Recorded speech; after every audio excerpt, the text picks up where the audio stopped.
on the morning of the election, you start seeing conservative party insiders say, if we stop Justin Trudeau from getting a Yeah, I saw majority, this. it's a win.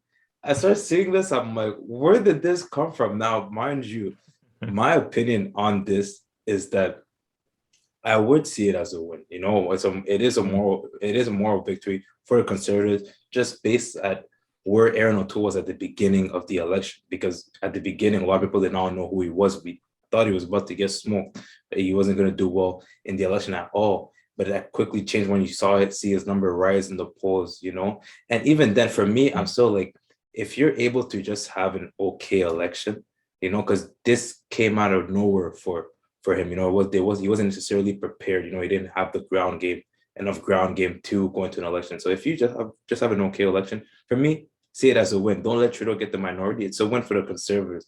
But this is my opinion. That was not their opinion during the beginning of the election. So this pivot of trying to catch this moral victory, and obviously what we know about moral victories, they're always after the fact, right? After you mm, catch a big L or whatever, now you start looking at the positives and etc. It's never before mhm, the fact. But still, I'm just saying, my opinion is that what the conservatives actually did an okay job. But what's weird now is that mm, Erin O'Toole's leadership is now mm, being put into question, and I didn't really know it was going to get put into question until I really watched the speech and the way he was drilling the fact that, okay, we set our base, we have certain things that are going our way, we will be ready for the next election. Like, his speech was a lot of that, and also reaffirming mm, the same message he had during his leadership speech when he won the conservative leadership, where he was like, what, the conservative party is for everybody. It's for black, white, etc., different sexual mm, orientations and all these things. Like, he was reaffirming that message because obviously what we know about Erin O'Toole is that he's trying to expand the conservative base. Like, that's one of his goals as well. mm, That's why we saw during the election he was pushing conservatism more towards the center. He was trying to operate as a moderate.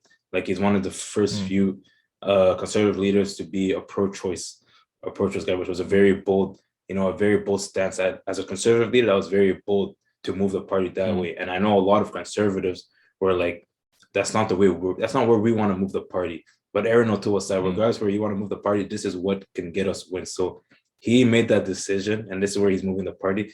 And now it's a question to see whether his party will allow him to stay on after this, because we don't. mm, I'm not sure.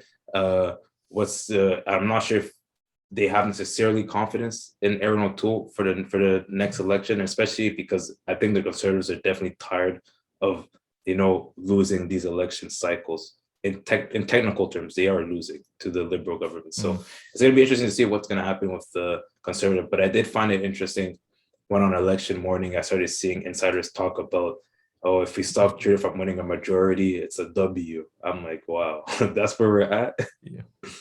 Yeah. No, I saw that too. Like it was pretty funny. And that was just to say that they didn't expect to win, like they were expecting a liberal minority. So they were kind of tempering the expectations of their partisans and their supporters. So like I suppose everybody does that, like even in 2019 when they lost the leader, Andrew Scheer, um, in his speech, and we talked about this. It was like the speeches from the leaders were really bizarre because everybody was acting as if they won. Andrew Scheer was saying, "Oh, we won the popular vote. The conservative movement is growing. We'll be ready for Justin Trudeau the next time." But this time, like even it was really interesting to see Erin O'Toole just double down on the moderation. As you said, the direction he's been taking the party. Uh, so like it was really interesting. I thought maybe he might try to you know, appease the social conservatives, but he was like, we're a party that is inclusive.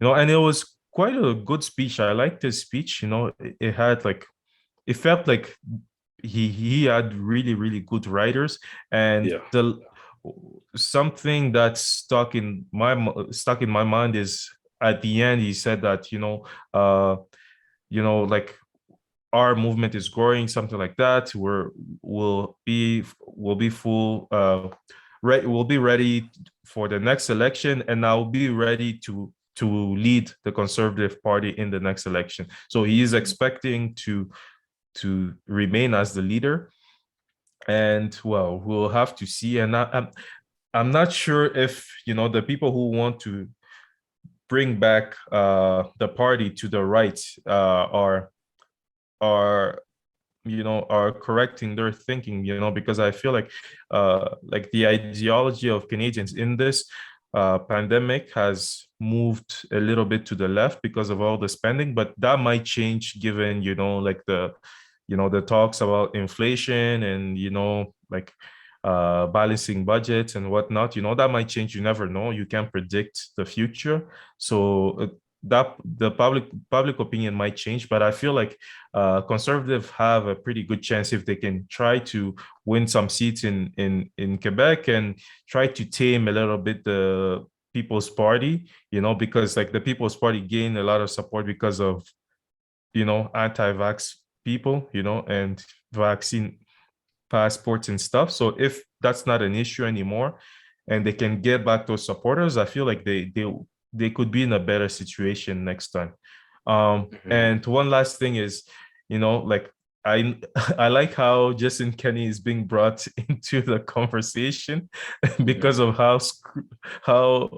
how he screwed the COVID situation in Alberta, and that first of all, like Erin O'Toole in the summer was like, this is how we should be doing things, so Mhm. that screwed them.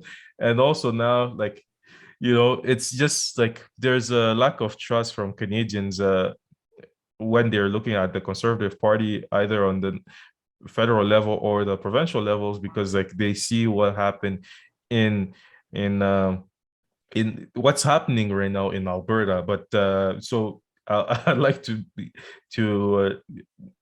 congratulate Doug Ford for the job he's been doing. He's even announced today that all their candidates in next year's election will be mandated to get the vaccine. So he's playing that moderate card right. I'm not too sure about Justin Kenny.